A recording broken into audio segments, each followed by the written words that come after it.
Hai guys, welcome back to my channel. So, hari ini aku akan membahas pertanyaan kalian yang kalian kirimkan ke DM aku. Dan di sini aku akan membahas semua pertanyaan-pertanyaan kalian. Tapi sebelum video aku mulai, jangan lupa subscribe. Jadi guys, banyak pertanyaan masuk, bertanya-tanya sekitaran visa 407. Nah, di situ banyak orang, yang mau ke sini, tapi mereka masih sangsi dengan visa ini. Apakah visa ini dapat gaji?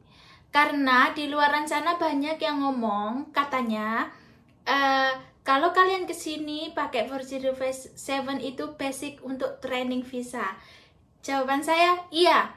Jadi kalian ke sini itu untuk training. Jadi ke sini visa kalian status training visa, but kalian dapat gaji dari company yang sponsorin kalian.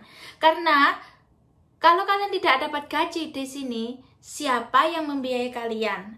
Kalau seandainya pun kalian ke sini basic training doang dan di situ kalian nggak ada gaji, tapi maksimal kalian di sini dikasih akomodasi untuk tinggal dan dijamin keselamatan kalian semua di sini. Nah, untuk kalian yang masih penasaran, apakah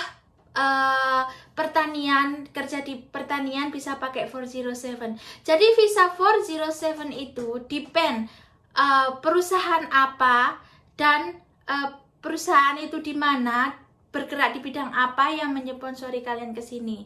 Ada yang pakai 407 ke sini itu di bidang pertanian dan mereka pakai kayak kerjasama sama training industri di bidang agriculture. Nah, di situ nanti ada saatnya kalian full time untuk kerjanya, nanti di situ ada saatnya kalian untuk trainingnya. Nah, biasanya visa-visa ini digunakan untuk kalian yang mau undergo, kayak mau kalian mau top up level kalian, kayak kalian udah pernah sekolah di bidang ini dan kalian mau ke sini untuk training dan ternyata itu ada salah satu agensi atau agensi yang terpercaya bisa ke sini. Saya nggak bisa rekomendasikan agensi itu di mana karena saya tidak tahu agensi itu di mana. Tapi kalau memang itu tertera kayak ada surat kontrak kerja, di situ ada agreement dan lain sebagainya yang involved dengan Australian government, pastinya itu bisa dipercaya. Tapi kalau nggak ada itu semua, nggak bisa dipercaya. Ada juga visa yang disebut-sebutkan calling visa. Nah, calling visa itu sendiri kalau di Australia itu nggak ada guys. Jadi calling visa biasanya digunakan untuk pergi ke Malaysia, Singapura, Hong Kong, Taiwan, Macau. Jadi untuk kalian yang mau kerja ke luar negeri lainnya, tapi bukan di Australia. Jadi di Australia, kalau kalian ada satu agensi yang menyarankan kalian untuk ke sini, oh nanti kamu pakai calling visa. Nah, kalian harus be smart, kalian harus edukasi kalian sendiri. Jadi kalian harus menanyakan calling visa itu subclassnya berapa. Di sini semua ada nomornya kayak 407, 500 dan lain sebagainya. Nah, kalau mereka tidak bisa menjelaskan, kalian harus meminta surat-surat yang bisa dipercaya tentunya, dan kalian bisa konsultasikan ke pihak-pihak yang bisa dipercaya juga, pihak-pihak yang mengerti tentang visa. Jadi kalian tidak kena tipu, jadi kalian bisa nggak kehilangan uang kalian dengan percuma. Nah, kemarin ada yang tanya-tanya seputaran student visa, apakah udah bisa ke sini, WHV apakah udah ke sini. Nah, untuk WHV itu sendiri kalian belum bisa ke sini. Untuk student visa, pihak pemerintah Australia telah membuka 300 kuota untuk kalian yang mau masuk ke universitas di Australia, tepatnya di Adelaide. Jadi, pemerintah Australia telah membuka 300 kuota untuk kalian yang mau masuk ke Australia.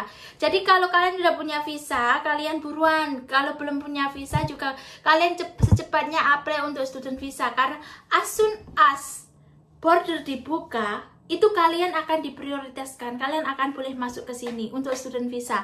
Dan ada kabar lagi, kalau kalian apply student visa sekarang, itu dipermudah, nggak dipersulit seperti dulu. Jadi untuk pandemik ini, karena untuk boosting ekonomi Australia, jadi kalian akan cepat di grantednya.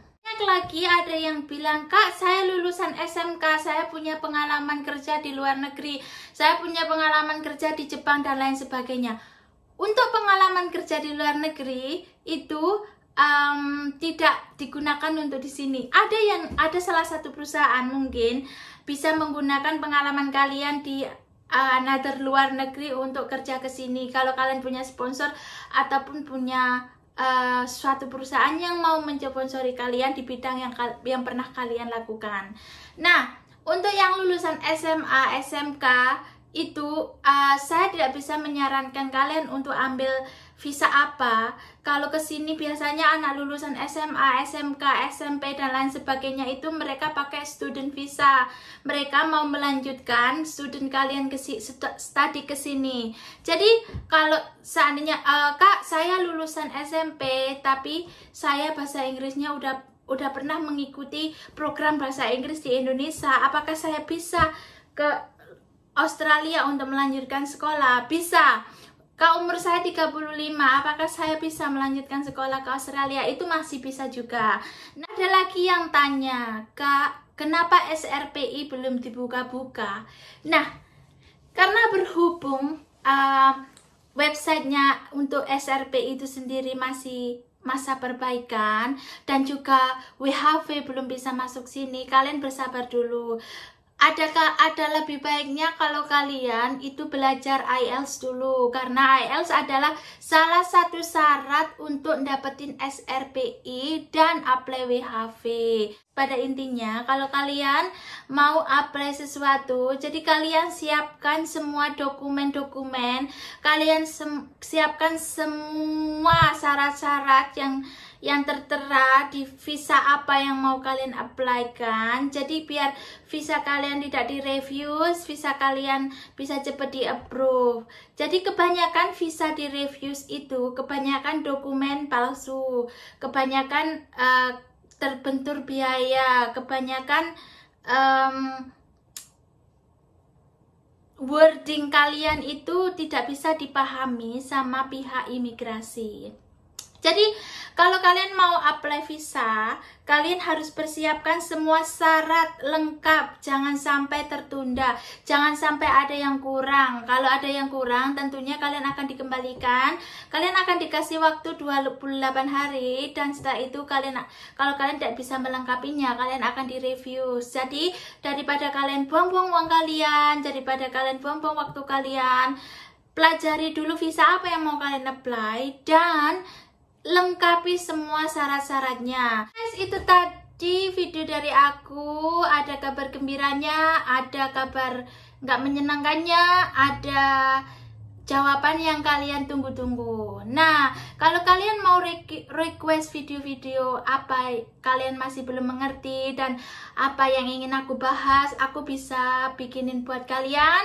Dan terima kasih udah menonton video aku. Jangan lupa like, comment, and subscribe. Bye!